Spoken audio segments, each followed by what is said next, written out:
Hi Capricorn, this is Jav. Welcome pa sa ating channel. By the way, Capricorn, this is timeless reading. Gamitin ng reading na ito bilang gabay lamang. Kung naka-resonate kayo, comment down. Tandaan, Capricorn, ito ay general reading. Kunin nyo lang po kung ano naka-resonate sa'yo. This is for you, Capricorn.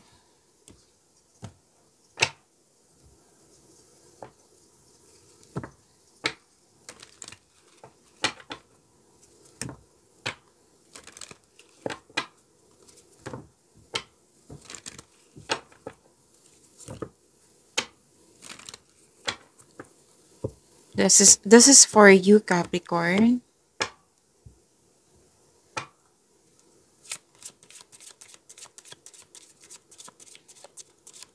Maraming salamat po sa inyong patuloy na suporta, sa mga nag-donate, sa mga hindi nag-skip ng ads, maraming salamat po.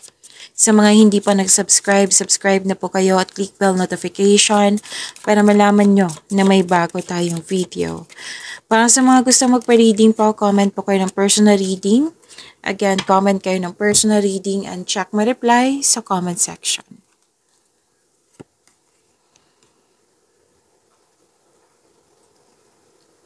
Natuwa ka dito kasi may loyal na tao sa'yo dito. Loyal and supportive. Pwede din may bago kayong kasamahan or kaibigan dyan na magaan ang loob mo sa kanya. At pwedeng may bago kayong gamit or pet. At pwedeng may na-hire dito as katiwala. May solusyon sa inyong problema, may sagot sa inyong mga katanungan. At may parating na malaking pera. Oo. At cash flow, transaction, prosperity is yours. Maraming benta, customer, kliyente, orders. So, prosperity is yours. Claim nyo po. Pwedeng opportunity din na makapagbigay sa ng malaking pera. Ang ganda naman. Capricorn, claim nyo po.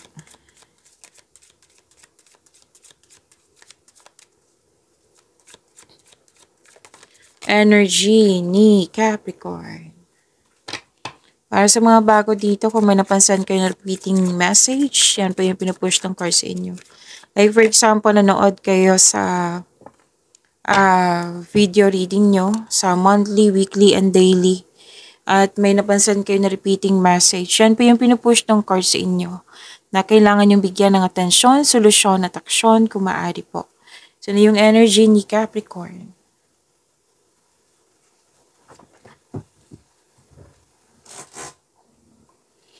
Choices, future plan. May partnership din ako nakikita dito. May ambisyon o idea ang gustong gawin. So, this card asks you na magawa ng plano para sa hinaharap. Mag-ingat lang po sa pagiging mainipin. Supportive ang iyong partner o kung sino man tong very supportive sa'yo. Lumabas siya dito, di ba? Tandaan nyo, lumabas siya dito. Sa tarot card nyo. Itong taong ito ay tutulungan ka talaga niya para lumago yung layunin mo sa buhay. At ang ilan sa inyo, kakapasok lang ng relasyon. Pwedeng, may dito, may plano mag-travel. Mahilig talaga kayo sa travel, Capricorn, no? Pansin ko talaga yan. Kayo ni Aquarius, mahilig kayo mag-travel. Okay, isang bagong chance para sa paglago ng iyong buhay karera. Kaya kumilos ka na, Capricorn. Tapos, huwag kayong mag-alala kasi you are divinely guided. Pwede din may magbigay ng puhunan sa iyo, partnership to sa negosyo. Basta tutulungan ka ng taong ito para makamit para palakihin ang iyong mga idea at dalhin ang iyong mga plano sa susunod na antas. Makinig din sa iyong intuition kasi gumagawa kayo ng malaking desisyon dito. Please know na ang iyong buhay ay patuloy na yumayabong. Kasi marunong ka sumunod sa iyong spiritual path and na-explore mo yung new direction po.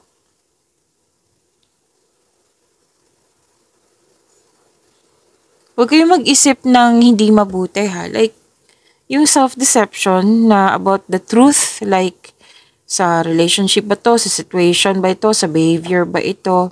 Kasi it will only lead to more heartbreak.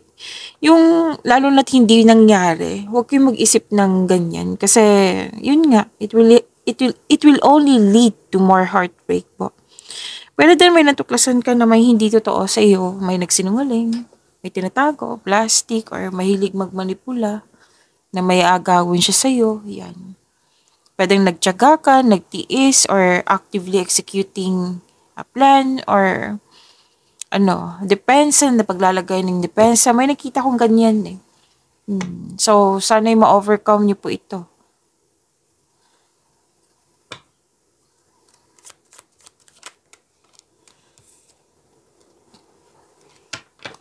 This is about your career and money, Capricorn. Pasensya na ha, may lumapit na bata. Nagpaalam sa akin, manood daw siya ng TV. Okay, so sa career and money niyo po.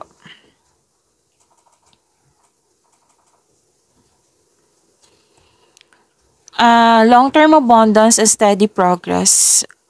At sa mga nag-invest na mukhang nagkaroon ng mabagal na resulta, magkaroon ng mahabang pasensya. Kasi sinabi naman ng card dito na magbubunga ito ng masaganang resulta. Basta hayaan mo lang itong magbunga. Continue to take steady action on your goal. Nahabaan ng pasensya and be realistic about your expectation. Kung ikaw ay naghanap ng trabaho or nag-iisip ng bagong karera, manatiling maasahin sa mabuti. Like, may perfect situation. Okay? May perfect, what I meant is perfect timing. So, claim niyo po itong long-term abundance and steady progress.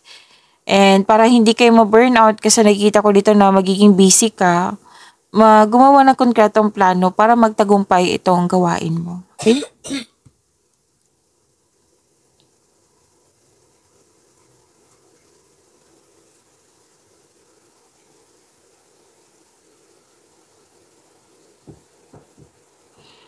Okay, so may deal kasi ako nakikita dito, pwedeng kontrata to, na may hindi totoo. Like, makadiscover ka ng hidden charges, makadiscover ka ng too good to be true, kaya be wiser, mag-ingat. Pwedeng walang signing of contract, kundi in-offer sa'yo or sinasabi talaga sa iyo na malalaman mo to kasi malakas ang iyong intuition na may maluloko. Lumabas siya dito, diba, sa energy niyo. So, ingat po.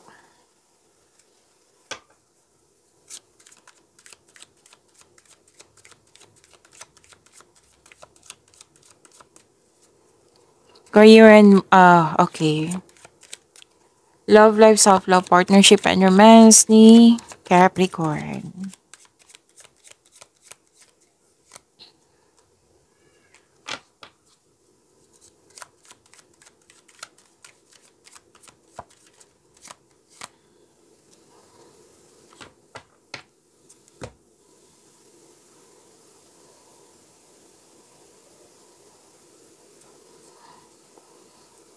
Okay. Pero sa mga single, may parating na bagong tao na stable na sa buhay. Sa mga marelasyon sa buhay mag-asawa, kayong dalawa ay matured enough na, loyal sa isa't isa, both of you are taking action and stability upang maipalago palalo ang inyong relasyon. Babala lang po sa ego clashing, okay? Kasi nakikita ko dito gusto niya masunod yung gusto niya. Ikaw din, gusto mo masunod yung gusto niya. So, babala lang po sa ego clashing.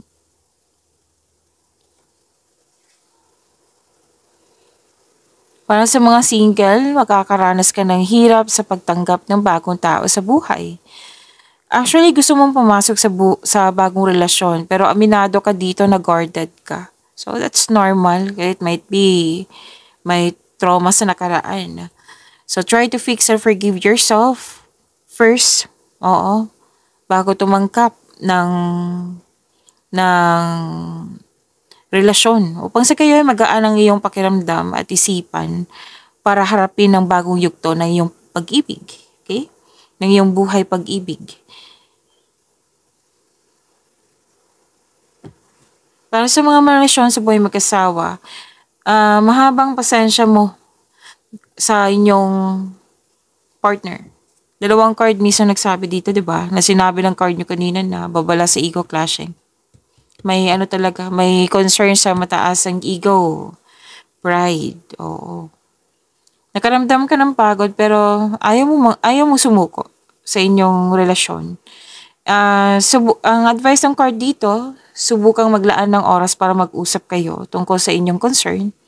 Nang malaman din niya kung ano yung totoong concern mo at gumawa kayo ng adjustment para magkasundo kayo. Okay? Pagyamanin niyo po yung blessings na binigay sa inyo, Capricorn. See you tomorrow. Maraming salamat po.